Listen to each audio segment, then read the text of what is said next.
Muy buenas, bienvenidos un día más a Lifters. Hoy vamos a hablar de porcentaje graso, de cómo medirlo de forma eficiente, de si realmente merece la pena, de todos los métodos que hay.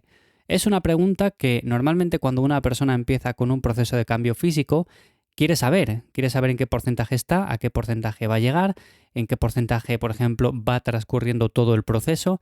En definitiva, es una pregunta bastante frecuente. Y ya he hablado en otras ocasiones de que a mí el porcentaje graso como tal, la cifra exacta, no me dice nada. Es un número, sin más, que puede incluso ir variando de día en día.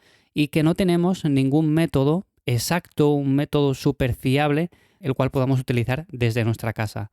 Así que con todo esto en la mesa, ¿qué podemos hacer? O sea, ¿cómo podemos calcularlo de manera más o menos aproximada? Bueno, pues vamos a verlo.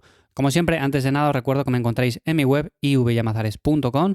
Ahí os echo una mano para entrenar mejor, ganando músculo, perdiendo grasa y en definitiva obteniendo una recomposición corporal. Para añadir un poco más de contenido a estos podcasts, cada 15 días también escribo una newsletter a la cual os podéis apuntar en lifters.es.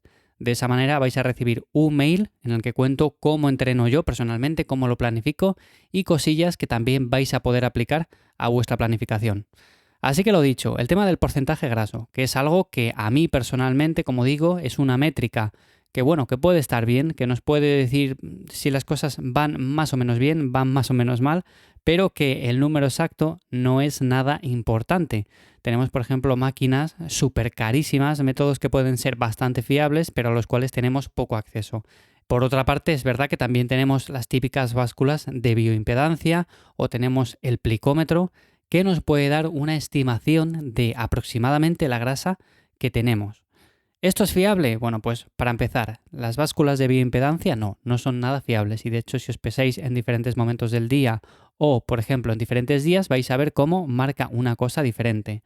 Así que no es nada fiable. De hecho, yo tengo una anécdota con esto bastante curiosa y es que la primera vez que usé una báscula de bioimpedancia tenía un porcentaje de graso bastante bajito y de aquella dije, bueno, pues voy a probar a ver qué sale aquí, ¿no? Y me salía una auténtica barbaridad. Y algunos dirán, bueno, porque igual tenías ese porcentaje graso, igual te piensas que tú tenías un porcentaje graso bajo y realmente no era así.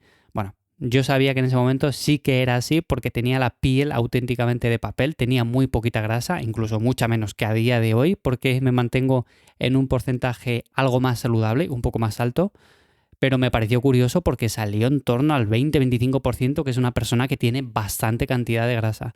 Es verdad que yo lo hice simplemente por probar porque sabía que eran métodos muy poco fiables y que daban unas cifras totalmente locas. Pero bueno, es verdad que incluso a día de hoy seguimos viendo que hay muchas personas que lo utilizan para ver más o menos en qué porcentaje están. Y como digo, no es que lo dé de forma aproximada porque es que ni siquiera se acerca. Puede acercarse pero de manera aleatoria porque te da una cifra porque sí. Y si te pesas 3 horas después te dará otra cifra y si te pesas en días diferentes pues más o menos lo mismo. Puede variar un poco arriba, puede variar un poco abajo, pero normalmente no acierta con el porcentaje que tenemos. Y luego por otra parte está el plicómetro, que este sí que es un método más fiable, pero que tampoco recomiendo demasiado. Y no lo recomiendo mucho porque, lo primero, tiene dificultad para utilizarlo. Hay personas que no saben cogerse bien los pliegues y que lo hacen en sitios diferentes cada vez. O sea, aunque nos parezca que lo hagamos en el mismo punto exactamente, si no tenemos cierta experiencia, si no lo hemos hecho mucho tiempo, bueno, pues seguramente lo hagamos en puntos diferentes y eso ya dé una cifra diferente. Y por otra parte, algo importantísimo es la retención de agua subcutánea, que va cambiando a lo largo del día en base a la hidratación que tenemos, en base, por ejemplo, a la alimentación, al estrés, al descanso, va cambiando continuamente. Y de hecho, por ejemplo, habrá días en los cuales te habrás levantado, te miras al espejo y te ves una piel súper finita, súper pegada, sin apenas agua, vamos, que parece que no tienes apenas grasa. Y en cambio, igual pasan 2 días y te levantas y te notas una piel un poco más gordita, más rellena, como que tiene un poco más de grasa. Esto es simplemente agua, no es grasa. Y eso da un pliegue más ancho que te va a dar un porcentaje de graso también más alto. Entonces, ¿es fiable el plicómetro? Bueno, pues te va a dar de forma aproximada tu porcentaje de graso, mucho más aproximada que no una báscula de bioimpedancia de 20 euros. Pero como tal, solamente llega hasta ahí, porque es una cifra que puede ir variando en base a esa retención de agua que tienes debajo de la piel. Y por otra parte, tenemos que tener cierta experiencia utilizándolo porque si no vamos a coger pliegues que no tienen ninguna lógica. Pero bueno, que el plicómetro como tal es un aparato súper barato. O sea, podéis encontrar en Amazon plicómetros por 3 euros, 4 euros, 5, 10, 15, 20, el dinero que queréis gastaros, pero lo tenéis por un precio bastante asequible. Así que si queréis probar simplemente por curiosidad, bueno, pues tenéis una herramienta que bajo mi punto de vista es mejor que la báscula, pero que también da cifras que no son reales, ni mucho menos. Para lo que sí sirve, o sea, si descartamos, por ejemplo, el tema de la báscula, que la báscula para mí solamente sirve para pesarse, para ver el peso que tenemos y ya está, si descartamos eso, para lo que sí sirve el plicómetro es para hacer un seguimiento más o menos de cómo va el progreso. Yo, por ejemplo, lo que siempre recomiendo es, uno, pesarse, o sea, pesarse siempre el mismo día, en las mismas condiciones cada semana para ver cómo va fluctuando el peso, si tenemos que ajustar los macros, si no. Luego, junto con el peso, está bien tener una medida como por ejemplo de la cintura, que la cintura es algo que se va haciendo más grande o más estrecha en función de si estamos en déficit calórico o en superávit calórico, así que ir controlando el perímetro de la cintura también es algo súper importante. Y junto con esto, el tema del plicómetro nos puede dar una idea en su conjunto bastante buena de si las cosas van bien o van mal. Así que bueno, esa sería básicamente mi idea acerca del tema de medirse el porcentaje graso. Lo más importante no deja de ser cómo te ves al espejo. Si te ves bien, si te gusta cómo te ves, pues eso es lo más importante, independientemente de si estás en un 9% o estás en un 12%.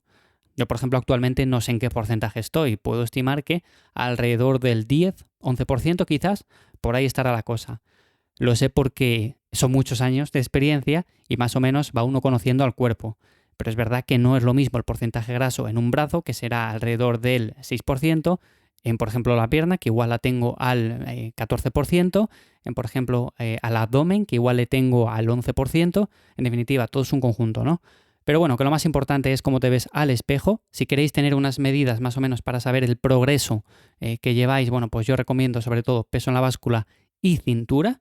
Y a partir de ahí, si queréis utilizar un plicómetro para que os dé también otra medida adicional, pues que sepáis que es algo que puede estar bien si tenemos experiencia y sabemos hacerlo, pero que también puede variar en base a la retención de agua que tenemos.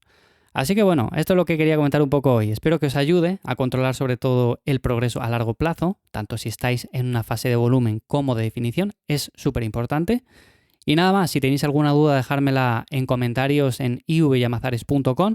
Si tenéis algún tema del que queréis que hable, bueno, pues también me lo podéis dejar por ahí. En siguientes episodios hablamos de él. Y nada más, nos escuchamos de nuevo por aquí ya la semana que viene en Lifters. Que paséis buen día. Chao.